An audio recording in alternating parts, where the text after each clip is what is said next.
Tout au long de notre vie, quelle que soit notre culture d'origine, nous avons été amenés à croire certaines choses.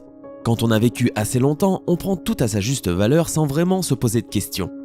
Jusqu'au jour où quelque chose arrive et modifie la façon dont nous voyons le monde, et souvent, cela commence par une photo. Voici donc quelques photos qui prouvent que votre vie est un mensonge. Où se trouve le calcium ?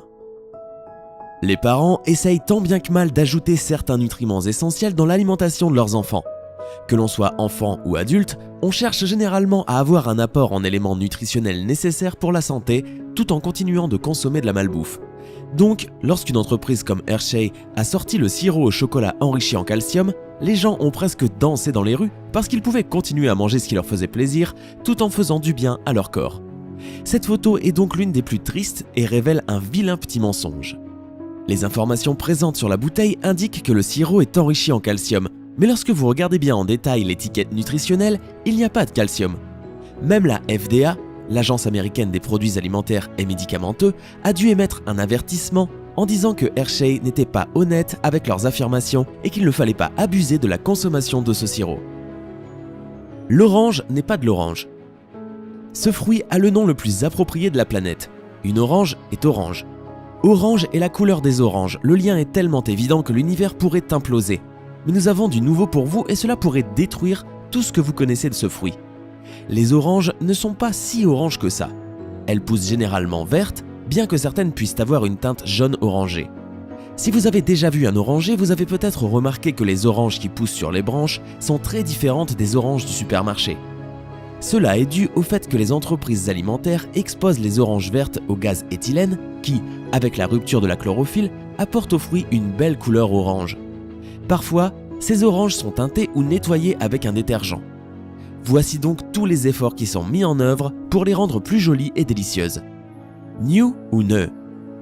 Si vous habitez aux États-Unis, il y a de bonnes chances que vous lisiez l'étiquette de la fameuse pâte à tartiner aux noisettes de cette façon, Nutella. Qui peut vous le reprocher? C'est comme ça que le nom est écrit. Cependant, il y a eu clairement une grosse controverse en ce qui concerne la prononciation de Nutella. Aux États-Unis, sur la page web Nutella, il est prononcé Nutella, ce qui a rendu les gens dingues, sans compter les disputes ironiques qui ont suivi. Cependant, dans d'autres parties du monde, la pâte à tartiner est appelée Nutella.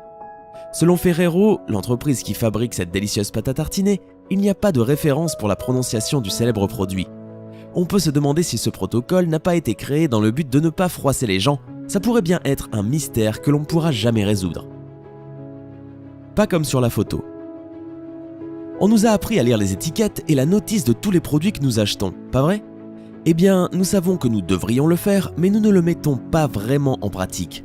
Quand nous voulons acheter un produit, nous nous attendons à l'utiliser tel qu'il est promu. Dans la situation suivante, basée sur l'image de l'étiquette, il est logique de penser que vous pouvez escalader le flanc d'une montagne avec cette corde. Seulement, l'étiquette est plutôt ironique. En effet, bien qu'il y ait l'image d'un grimpeur, si vous regardez à l'endroit où se trouvent les petits caractères, il y a un démenti expliquant que cette corde n'est pas adaptée pour faire de l'escalade. Il semble que ce démenti ait été ajouté pour des raisons légales après un bras de fer avec la justice. L'ajout de cette clause coûtait sûrement moins cher que de refaire toute l'étiquette. Défier la gravité. Michael Jackson était le roi de la pop et pour beaucoup d'entre nous le symbole majeur d'une génération, du fait de son incroyable voix et de ses pas de danse inimitables. Vous ne pouvez vous empêcher de danser sur des tubes comme Billie Jean ou Smooth Criminal. L'un des pas de danse de Michael Jackson les plus mythiques était celui où il défiait la gravité en se penchant si loin que vous pensiez qu'il était à deux doigts de toucher le sol avec sa tête. Et c'était également un pas réalisé à merveille par ses danseurs. Toutefois, un petit tour de magie se cache derrière. Regardez bien les chaussures que Michael et ses danseurs portaient.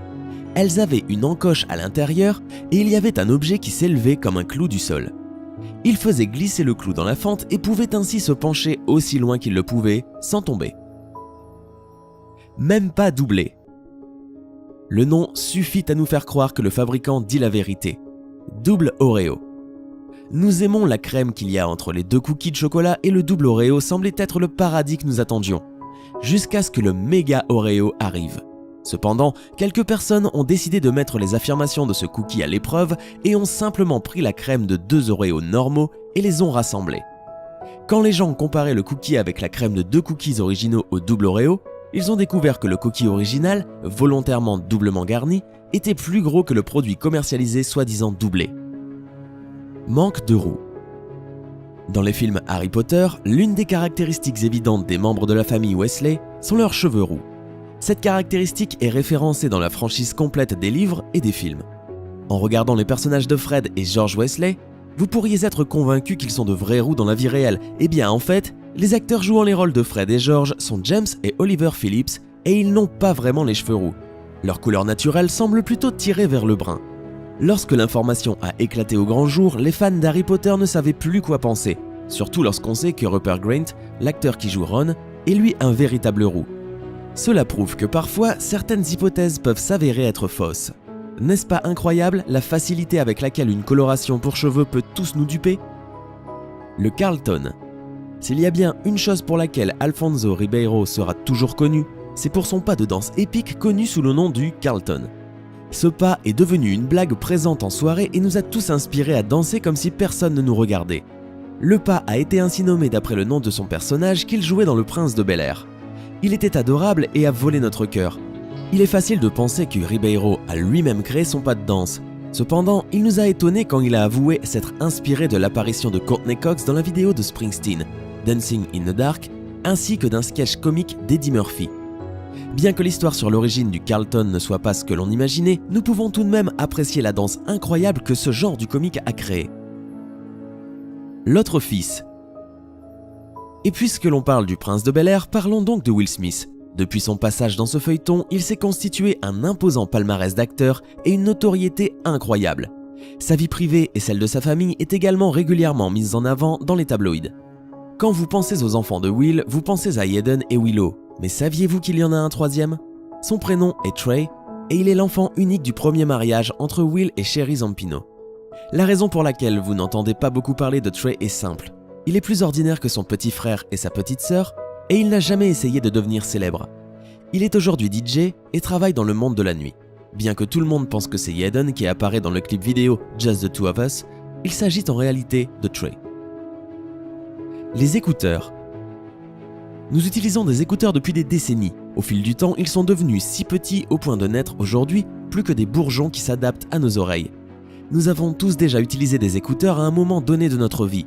Ils sont pratiques, que ce soit pour le travail, en voyage ou simplement pour se déconnecter du reste du monde. Cependant, il semblerait que nous les ayons portés de la mauvaise façon. Nous avons toujours mis l'écouteur dans notre oreille en laissant tomber le fil en dessous de nos lobes. Mais comme nous le savons, l'écouteur finit toujours par tomber et le fait que tout le monde les utilise de la sorte ne signifie pas que c'est la bonne façon de les porter. Il semblerait que la meilleure manière de porter des écouteurs soit de mettre le bout dans votre oreille, puis de passer le cordon derrière votre oreille. Voilà, maintenant vous le savez. On vous y reprendra plus. Les noix de cajou. Nous sommes maintenant sur le point de vous couper le souffle avec quelques révélations incroyables concernant la noix de cajou. Dans un premier temps, si vous pensiez que la noix de cajou était une noix, nous sommes désolés de vous décevoir, mais c'est en réalité une graine. La prochaine fois que vous vous trouverez devant un étal où les noix de cajou sont situées à côté des amandes et des noisettes, vous saurez donc qu'elles ont été mal placées. Savez-vous d'où viennent réellement les noix de cajou? Elles proviennent d'une sorte de pomme qui est extrêmement délicate. Dans leur forme brute, elles peuvent être plutôt toxiques, au point de dissuader les animaux d'en manger. Il faut tout d'abord les enlever de leur coquille noire et ensuite les torréfier jusqu'à ce qu'elles deviennent sans danger pour la consommation. Assurez-vous juste de rester loin des fumées toxiques lors de la torréfaction et vous obtiendrez des noix de cajou absolument délicieuses. Pas vraiment 30 cm. Si vous avez déjà mangé au Subway auparavant, alors vous savez que vous pouvez commander un sub qui fait 15 ou 30 cm. Pendant des décennies, personne n'a jamais vraiment questionné la compagnie et nous avons tous juste supposé que nous avions ce que nous payons. Mais ces dernières années, les gens ont commencé à mesurer leurs sandwichs et ont fait une découverte plutôt gênante. Beaucoup des sub 30 ne mesurent pas vraiment 30 cm. La taille de la plupart de ces sandwichs est en réalité de 28 cm. Quant au sub 15, ils mesurent en réalité 14 cm. L'incident a d'ailleurs abouti à une poursuite judiciaire aux États-Unis qui a été menée par 10 personnes. Subway s'est alors engagé à proposer des pains ayant une longueur de 30 cm. Ils ont quand même dû payer 500 000 $ en frais judiciaires. Mais ils ont préféré changer la taille de leur pain plutôt que le nom de leur sandwich. Alors dites-nous, qu'avez-vous pensé de ces photos totalement mensongères?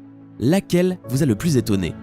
Dites-le nous en commentaire. Sinon, si cette vidéo vous a plu, n'oubliez pas de mettre un petit pouce bleu et de vous abonner juste en dessous. À demain pour une nouvelle vidéo.